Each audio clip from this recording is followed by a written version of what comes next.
You better be ready because we're recording. Hi, and welcome to Tax Benefits. I'm Marcy. And I'm Katelynn. And this is our podcast where we share our trash sense of humor with the world. Today, it's my birthday. Woo! So that means we have a new microphone and we're totally showing it off. You guys can all see that I have a pink pop cover on it.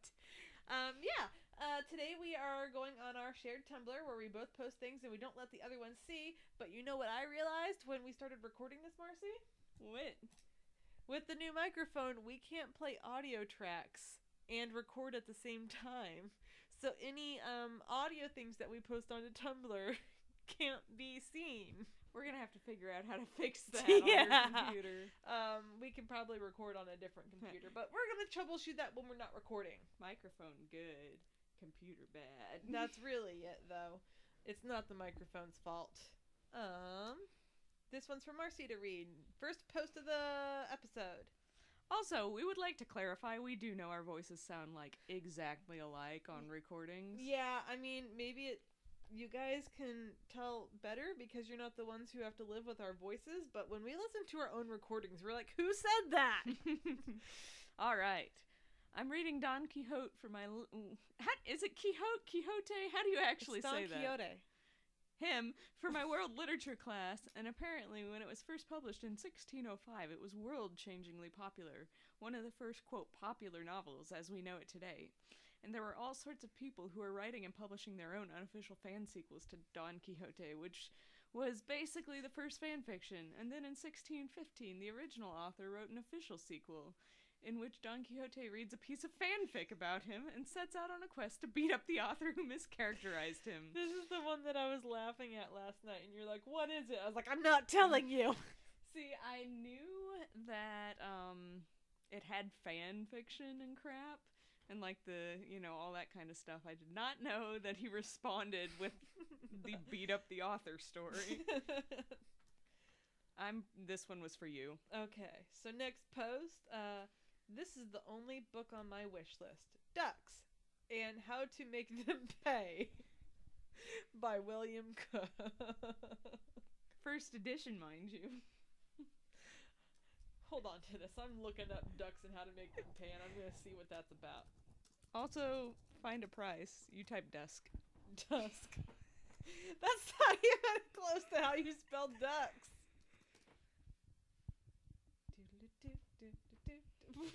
Why has this already been looked up on my computer?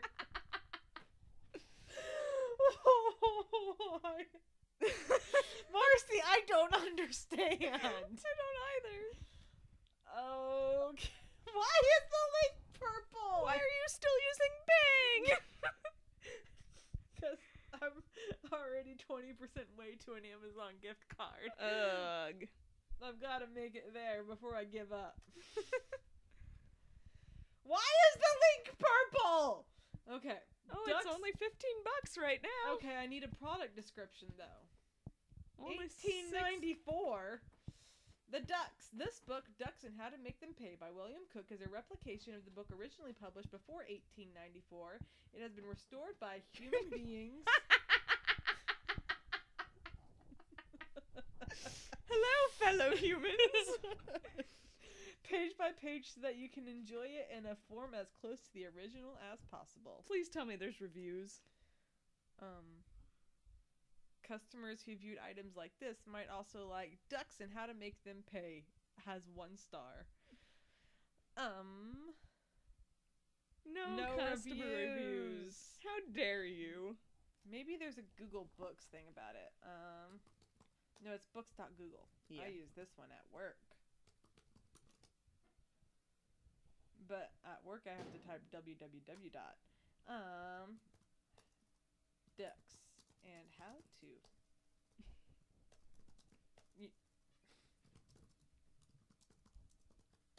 There we go. Ducks and How to Make Them Pay in Google Books. All right.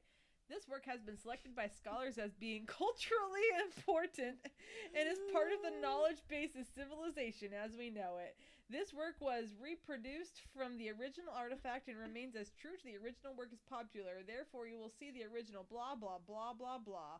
More. this work is in the public domain in the United States of America. You know what that we can do? We can go to that public domain reading book site and LibriVox? LibriVox, yeah. And we can probably get an audiobook. Can we look at the first pages of it, Google? But okay, somebody has to actually explain to me why the ducks need to pay and how we're gonna do it. Ducks and how to make them pay. This special reprint edition is a guide to raising ducks for pleasure and profit. Please don't phrase it like that. It was the link right under the one you just clicked. Books. Okay. Ducks and how to... Oh! For profit! That's how you make them pay! This classic text on ducks sheds light on an age-old technique of ducks waterfowl management. The chapters include stock ducks, sitting and hatching ducklings, feeding and management of young ducks, housing ducks, purebred ducks, crossbred ducks, and more. Also including are sections on the Aylesbury duck. You know what? There's just a lot of ducks. Jimmy's Neutron's dad wants this book so bad. I was just getting ready to say you're giving me semantic satiation on the word duck. You're lucky I know what that is. You want to explain it to everybody else? It's where you hear a word so dang many times that it stops sounding like a meaning. Yep. Let's go back to Tumblr. We figured out why the ducks need to pay. They're just earning their keep. I don't know who posted this, but it sounds like I'm supposed to read it. Yep, I'm pretty sure that was you. Alright, next post. It's really sweet. People think I live anywhere near a Target. Like, I can walk into some of the shops in my town barefoot, carrying my dog, and nobody will tell me to leave. Target isn't brave enough to build here. The last bastion of hope. Yeah, also, it's not illegal to ride a horse to a bar and get wrecked in lieu of a designated driver, so, we have a lot going on here. Okay, I remember where this goes now. Let's be real, though. The horse will always head back to its barn, so really, this is a great idea. Get smashed, tie yourself to a horse, let the horse do whatever, and you'll end up home. Not that I've ever done that on a trail ride before. Okay, so a trail horse is reliable here because a horse that's afraid of city noises will head for home and avoid anything quote-unquote dangerous because it's afraid. However, in my experience, city-trained horses are much more obedient and more unafraid of roads and trust their rider a lot more fully. So your drunk ass says, yeah, let's steer into oncoming traffic, and the horse is gonna seems weird, but okay, man. This is 100% a legitimate post. The only horse you should trust as a drunk driver is a horse with a healthy fear of what? Oh, designated driver. Don't trust a horse as a drunk driver. This has been a PSA. The only horse you should trust as a designated driver is a horse with a healthy fear of speeding traffic. I would hope that that's all horses. It's possible and common to train a good sense right out of a city horse. Very, very true. I like how it's the same two blogs going back and forth. Mm-hmm. Very, very true. A horse would walk face first and into oncoming traffic if you asked it to. That's why I prefer city horses with a degree of realization. Country horses. Realization of its own morality left to it. What the hell kind of city has a horse? Is that where this is going? Have you never watched TV? Okay. I just love the fact that there is a distinction between a country horse and a city horse. What is a city horse? What is it? Left my ma and pop's farm to make it big out there. That horse gonna be a star. I know a guy who got a DUI on a donkey. Okay. A guy in my hometown had to ride a horse to school because he couldn't drive due to epilepsy. I lived in a hick town. I would like to take this moment to interject that one of my favorite useless facts about Ulysses S. Grant is that he got a speeding ticket on a horse once. Okay. Well, that actually Okay, so Sully has this really fun fact that he likes about my town that he learned before he thought I was a lying Canadian, which is a different story altogether. But we're already at 10 minutes, so let me just tell you this. Chick-fil-A was having a thing where if you brought a cow through the drive-thru in a trailer, they would give you a free chicken sandwich. And they did this at the same time as the state fair when everybody already had their cows in the trailers. So the next year you had to dress up as a cow. I was gonna say dress like a cow day is a thing. Yeah. But yeah, that's that story. He finds that hilarious.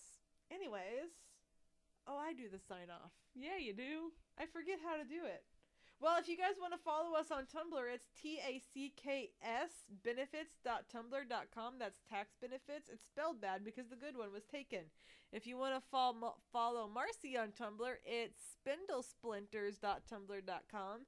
And if you want to follow me on Tumblr, it is wannabecosplayer.tumblr.com. And we don't have Avonlea here to rile us up during these last few seconds, so we're just going to sign off. Bye. Bye. Marcy, how do I stop recording? The stop button.